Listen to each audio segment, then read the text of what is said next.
Shenda Mtito TV. Shenda Mtito TV. Shenda Mtito TV. Rafiki namba moja wa burudani na michezo. Rafiki namba moja wa burudani na michezo. Imesalia siku 12 ili kufikia ile siku ya Yanga na Simba nyumbani. Mchezo namba 184 ambao pia uliahirishwa. Kuna jambo lipo hapa. Inasemekana kwamba saizi bodi husika au tuseme viongozi husika ambao wanasimamia mpira wetu, baadhi yao wanajishusha, wanajirudi, wanataka Yanga waende uwanjani ili kuepusha aibu ndogo ndogo ambazo wengine zitajitokeza huko mbeleni mara baada ya tarehe 15 kufika, afu Yanga wasipeleke timu, pengine kuna vitu ambavyo vitaibuka. Kwa hiyo katika hili labda kwa jinsi hiyo hapa stage iliyofikia, unadhani kwa upande wako nini kifanyike na maoni yako yapoje? Yanga wanasusa kucheza dabi tarehe 15 kukusanya ushahidi. Yanga wachezi dabi tarehe 15 kukusanya ushahidi. Na Simba atakuwa sehemu ya ushahidi kwamba mechi tumelazimishwa tucheze mechi iliyoahirishwa kinyume na utaratibu. Kwa nini? Kwa sababu Young Africans wakati mechi inaahirishwa tarehe 8 walilalamika kwa TFF dhidi ya kamati ya mashindano, kamati ya usimamizi ya mashindano ya TFF kwamba ijiuzulu. Bahati mbaya kamati ile mwenyekiti wa bodi ya ligi yumo, katibu wa bodi ya ligi na yumo kwenye kamati ya mashindano, kwa maana yake wajiuzulu viongozi wa bodi ya ligi. Lakini dhana yake ilikuwa ni kamati ya usimamizi na mashindano ambao maarufu kama kamati ya saa 72 kwa kuahirisha mechi kinyume na utaratibu kwa mujibu wa Young Africans sasa. Na kamati ile ikawa imeendelea kupanga utaratibu wake wa mechi nyingine. Msimamo wa Yanga dhidi ya dabi uko wazi tu. Walitoa hadharani hawachezi mechi nyingine ya dabi namba ile, kwa sababu mechi ya kwanza iliyoahirishwa ndio ilikuwa hiyo. Kwa hiyo mpaka waeleze sababu ya mechi ya kwanza iliahirishwa kwa sababu gani, kwa mujibu wa kanuni, kwa sababu wanazitaja kanuni. Sasa kinachoendelea na kilichopo wala kihitaji nguvu nyingi.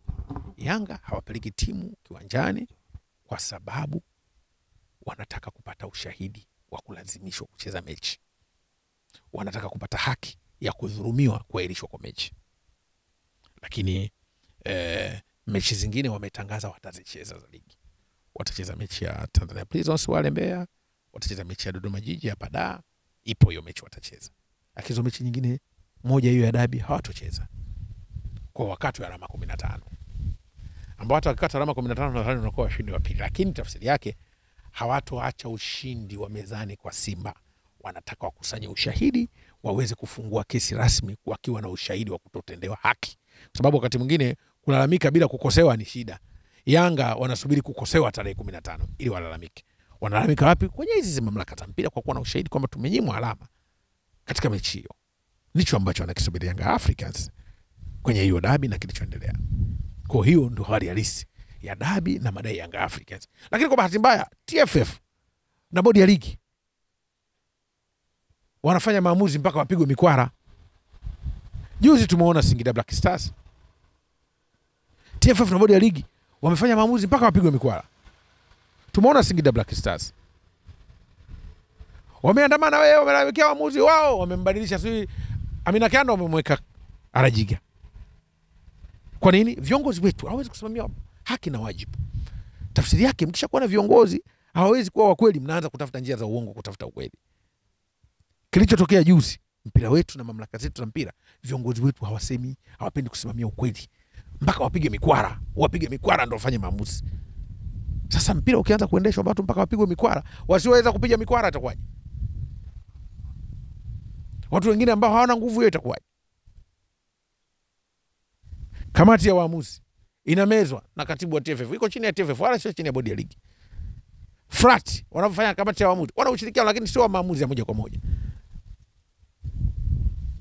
Bodi ya ligi, kamati ya mashindano ni vitu ambavyo vina mchangamano mpaka tunaogopa. Haki kwenye mpira wetu wote tunajua kuna ubabaishaji na siasa za mpira hivi vilabu vikubwa.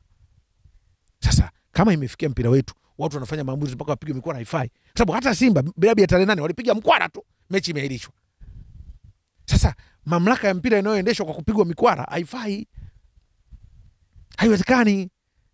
Kwa mtu akiamka akakupiga mkwara tu mechi hakuna. Mtu amka akakupiga mkwara umebadilisha waamuzi. Kilichotokea juzi ndio udhaifu wa bodi ya ligi kwenye mechi ya Singida mpaka mkwara. Wewe utajitoa ndio mfanye maamuzi. Sasa tafsiri yake viongozi wa mpira wana udhaifu mkubwa. Paka wapigwe mikwara ndio chukue uamuzi jamani. Tutafika. Ndio mpira tunautaka. Ndio tunakwenda hiyo kushindana ligi za wenzetu shindani. Tuna waamuzi wanachezesha mechi kama majini, wametumwa kumwingia binadamu. Hawatendi haki. Dhuluma tupu. Waamuzi wengine hali zao za malipo mbovu. Waamuzi nchi nzima yuko mmoja. Unajua sasa hivi Arajiga ndio tunasema ndio kama baba Mwalimu Nyerere wa waamuzi. Ni kweli. Yeye tu Arajiga. Nchi nzima Arajiga. Baba wa taifa kwa waamuzi. Kwa nini? Lakini waamuzi warekebishike. Arajiga ashai kufungiwa. Lakini kabadilika kaje. Lakini kuna waamuzi sisi ni kama Mwali Kigego. Hakai kwa somo wala kakungwi. Mtihani mkubwa. Ndio mpira wetu ulikofika. Kuna moja kati ya posti ambayo jana wamepost bodi ya ligi kwenye account yao. Wameandika pale unaikumbuka 184. Ni kama vile kuna namna fulani wanatengeneza tension fulani hivi kwa mashabiki, wadau wa soka ili waweze kuzungumza. Unadhani wakati sahihi pengine hata kama ile 184 ina maana kwa upande wao? Unadhani huu ni wakati sahihi wao kuweza kupost vitu kama vile? Wako sahihi, si wanatangaza mechi ambayo inachezwa tarehe 15. Lakini wao hawachezi mechi bodi ya ligi. Kutangaza mechi sio tatizo, lakini wao ndio wanacheza mechi. Anacheza mechi mmoja anasema aendi uwanjani. Wala wana tabu, acha watangaze mechi. Lakini Yanga amesema peleke timu uwanjani. Lakini pia Karim Boimanda yeye amesema hana taarifa au hajapata taarifa yoyote kwamba Yanga hataingia uwanjani kwa sababu hajapokea barua yoyote. Kwa hiyo wanaamini Yanga sasa wanafanya maandalizi kwa ajili ya mchezo huu. Lakini pia amegusia kwamba Yanga mchezo unao 15 hiyo yana mechi Rwanda. Lakini timu inapotoka inaenda nje ya nchi lazima aandike barua. Hadi sasa hajaandika barua. Pengine labda katika hili wasema kuna namna tu ambalo kuna sitofahamu fanya inaendelea ambalo labda Yanga unajua anachokifanya lakini pia bodi ya ligi unajua anachokifanya. Yanga wanakwenda Rwanda lakini haijulikani tarehe ngapi. Lakini klabu inapokwenda nje ya nchi haiombi kibali, inatoa taarifa. Sio kibali. Bwana tunatoka. Kwa sababu vibali vitaomba maeneo mengi, uhamiaji si wapi. Ndio tuomba unatoa taarifa tunakwenda nje ya nchi. Lakini kuhusu taarifa Yanga msimamo wao kutoka kucheza dabi, mbona taarifa wametoa? Wametoa press release. Sijui kama watu hawajui kwamba taarifa kwa umma maana yake ni taarifa kwa jamii nzima, umma mzima. Wametoa press release. Kama bodi ya ligi walivyotoa press release kwamba mechi ya tarehe 15 ipo, Yanga nao walifanya hivyo kwamba hawana mechi ya dabi. Sasa ukiuliza Yanga wametoa taarifa wapi? Sijui. Yaani Yanga wape barua wakati anakuambia tucheze mechi. Yaani mtu kakugomea unamwambia njoo uniombe. Yanga kagomea mechi na kitakacho umesichezi mechi. Maana yake sikuamini, sikusikilizi. Alafu unataka aje kukuomba. Sio kitu cha kawaida. Japo nimemsikia Alikamwe anasema kama anapata taarifa wataipata tu tunakotaka. Lakini mtu kakugomea alafu unamwambia njoo niombe. It's not easy. It's not easy. Maelewa vizuri. It's not easy. Sio rahisi kiasi hicho. Na ndio maana nikasema bado tatizo lipo, halijatatuliwa. Wala sitegemee eti bodi ya ligi wasubiri kupewa taarifa na Yanga. Maana ngapi tawape taarifa? Wao mbona wanatoa taarifa kwenye press release? Hiyo namba 184 unaijua, sio unaandika kwenye mitandao ya kijamii. Na hiyo ni sehemu ya kanuni kwamba kuna kuwa na official page zao ambazo za kutolea taarifa. Sasa watu wanatoa taarifa ya secretariat ya klabu, unasema upewe taarifa wewe. Yaani mtu anatangazia watu wake, anatangazia umma afu kupe taarifa wewe mnagombana naye. Kwa lipi sasa? Taarifa ya Yanga kutokucheza na kutokupeleka timu uwanjani itatokea tarehe 15 bodi ya ligi utaiona.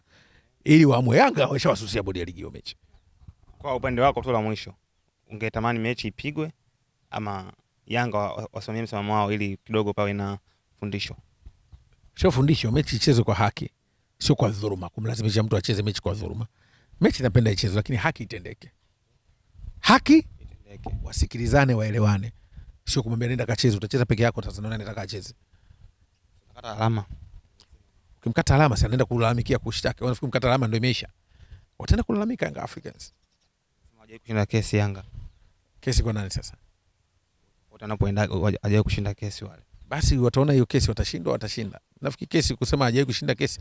Kwani kesi gani na nani? Morrison.